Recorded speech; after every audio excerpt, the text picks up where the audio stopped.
Nam chính thứ 3 trong phim mới của Đàm Tùng Vận được AI thay đổi diện mạo khác, đó là một thắng lợi. Trương Hạo Duy đã sử dụng AI thay đổi khuôn mặt trong nhiều bộ phim truyền hình do đạo đức nghệ thuật của anh ấy, bao gồm White Night Breaking Dawn, Thục Cẩm Nhân Gia Family, Tình Yêu Có Pháo Hoa và Celebrating Mortal Year 3. Công nghệ thay đổi khuôn mặt ảnh hưởng đến chất lượng của các bộ phim truyền hình dài tập, diễn viên nên chú ý đến việc trau dồi đạo đức. Trong Break of the White Night do Benjamin đóng chính, có một nhân vật tên Lu Ming-chia, người kết nối hai bộ phim. Anh đóng vai cấp dưới của Chin Chi trong Rebirth, do Chang Y đóng chính. Tuy vai diễn này không có nhiều cảnh quay nhất, nhưng vì cái chết của Tần Chi, đầu anh trở nên xám xịt chỉ sau một đêm, và cách xây dựng nhân vật rất bắt mắt.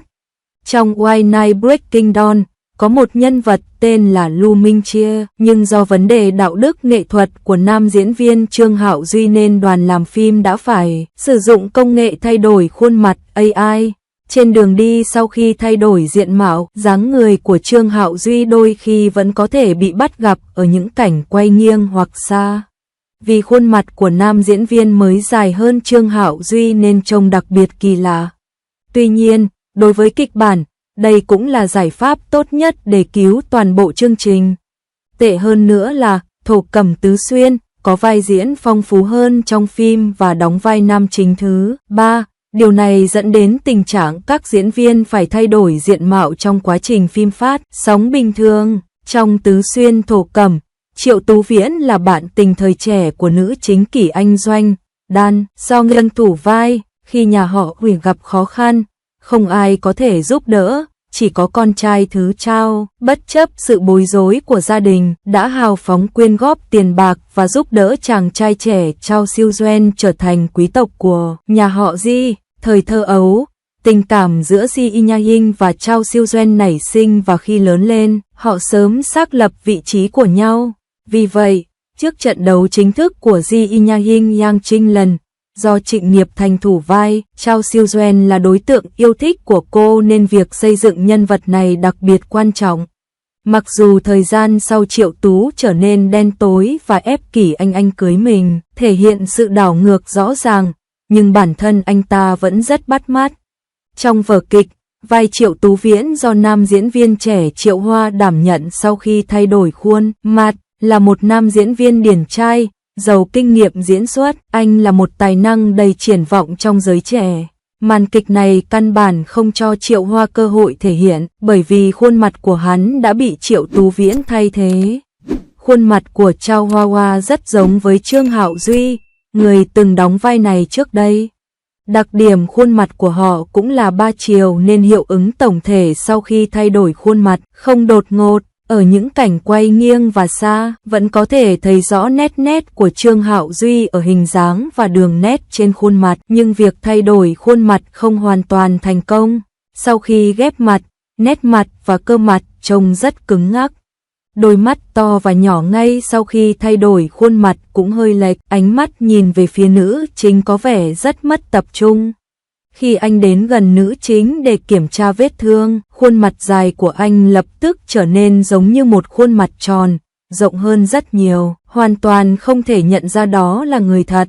Khi biểu cảm lớn lộ ra một chút, việc nhân vật đã thay đổi khuôn mặt cũng được bộc lộ, ngoại trừ cau mày, các cơ mặt khác đều ở trạng thái căng thẳng và không thể truyền tải rõ ràng cảm xúc. Khi công nghệ thay đổi khuôn mặt chưa trưởng thành, việc sử dụng phương pháp này để thay thế ký tự chắc chắn sẽ gây ra một số khiếm khuyết về mặt thị giác. Bộ phim rõ ràng đã cắt giảm thời gian xuất hiện của nhân vật này. Các cốt truyện ban đầu về cơ bản là cuộc đối đầu giữa hai người, giữa Ji Y Nha Hinh và Trao Siêu Doan. Các cảnh quay trên cầu hoặc trên đường, giảm thiểu chi phí và công việc của AI. Số lượng thay đổi. Điều này khiến cho việc thay đổi vai diễn của Triệu Tú Viễn có vẻ hơi đột ngột, chưa đủ mạch lạc, hình tượng nhân vật chưa được xây dựng nên đã ảnh hưởng nhất định đến tổng thể cốt truyện. Nhìn chung, dù còn một số khuyết điểm nhưng Tứ Xuyên vẫn là một bộ phim do nữ chính xuất sắc, diễn xuất của Ji Y Nha Hinh có thuyết phục hay không mới là mấu chốt. Cả bối cảnh nhân vật và diễn xuất của Đàm Tùng Vận đều khiến Ji Nha Hinh trở nên đặc biệt sống động nên diễn biến của toàn bộ bộ phim không bị ảnh hưởng nhiều. Đối với một bộ phim truyền hình cổ trang chất lượng cao tiêu tốn nhiều thời gian, công sức và tiền bạc để sản xuất, nó có thể được phát sóng thành công thông qua công nghệ thay đổi khuôn mặt AI. Bản thân nó đã là một thành công. Do yếu tố cá nhân của Trương Hạo Duy, hai bộ phim truyền hình đã phát sóng là White Night Breaking Dawn và Thục Cẩm Nhân Gia Family đã áp dụng công nghệ thay đổi khuôn mặt AI để đảm bảo tác phẩm có thể được ra mắt trực tuyến. Những tác phẩm có ảnh hưởng của Trương Hạo Duy không dừng lại ở đó. Một bộ phim khác là Tình Yêu Có Pháo Hoa. Trong bộ phim tình cảm thành thị này với sự tham gia của Tan Chiên Chi và Wang Churan, Wang Ruohai do Trương Hạo Duy thủ vai cũng là vai nam thứ ba. Tỷ lệ các cảnh quay không nên xem thường. Phim đã tự sát từ lâu nhưng vẫn chưa được công bố. Điều này có thể liên quan đến sự việc của Trương Hạo Duy. Nếu Tình Yêu Có Pháo Hoa được phát sóng thì phải sử dụng công nghệ thay đổi khuôn mặt AI. Một tác phẩm khác là Khánh Dư Niên 3. Mặc dù vẫn chưa có tin tức chắc chắn nào xác nhận rằng mùa thứ 3 của Trinh Yêu Niên sẽ được sản xuất, nhưng xét đến phản ứng nhiệt tình của mùa thứ nhất và thứ hai, các nhà sản xuất và nhà đầu tư có thể sẽ chú ý đến mức độ phổ biến của IP này, nên cơ hội xuất hiện ở season 3 là khá cao. Ngoài ra, xét theo cách sắp xếp cốt truyện của nguyên tác, phần thứ 3 chứa đựng tất cả những gì cốt lõi, và phần thứ 2 cũng chừa nhiều chỗ để kể câu chuyện của phần thứ 3. Trương Hạo Duy nổi tiếng với vai hoàng tử trong Kỷ niệm hơn năm.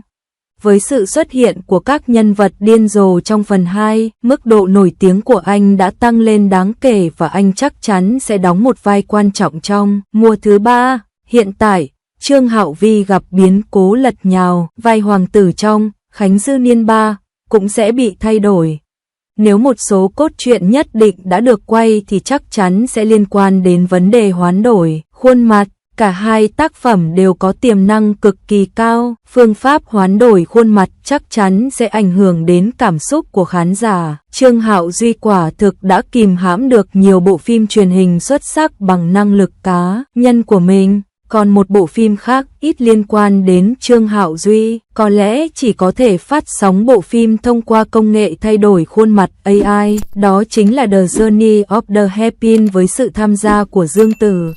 Nam diễn viên chính ban đầu đã thụ án trong tù và khó có thể quay trở lại làng giải trí ngay cả sau khi ra tù, là một bộ phim truyền hình cổ trang quy mô lớn. Hành trình của chiếc kẹp tóc sẽ có ảnh hưởng lớn đến bộ phim nếu bị gác lại lâu dài và chỉ có thể thay thế với chi phí cao. Chi phí cho việc thay đổi khuôn mặt AI khá cao, nhưng một số tập phim vẫn ảnh hưởng đến chất lượng tổng thể sau khi chi số tiền này. Ví dụ, Win and Rain, với sự tham gia của Vương Hồng Văn ban đầu là một bộ phim chống tham nhũng với đội hình và chất lượng phim tương đương với In the Name of the People. Với tư cách là nam chính thứ hai, anh ấy phải bị thay thế vì Yêu Chân. Đặt Yêu Chân, người cao hơn 1,8 mét và có khuôn mặt sắc sảo, trên thân hình chỉ cao 1,7 mét và có khuôn mặt nhỏ nhắn, trông đặc biệt thiếu phối hợp. Không chỉ biểu cảm khuôn mặt trông rất kỳ lạ mà ánh mắt của Yêu Chân còn trông đờ đẫn, hoàn toàn thiếu sức sống và hoàn toàn không thể khiến người ta cảm nhận được những thăng trầm, cảm xúc của nhân vật. Có thể nói, AI thay đổi khuôn mặt là một lựa chọn tất yếu và bất lực trong một tác phẩm. Các diễn viên nên chú ý hơn đến việc tu dưỡng đạo đức của bản thân.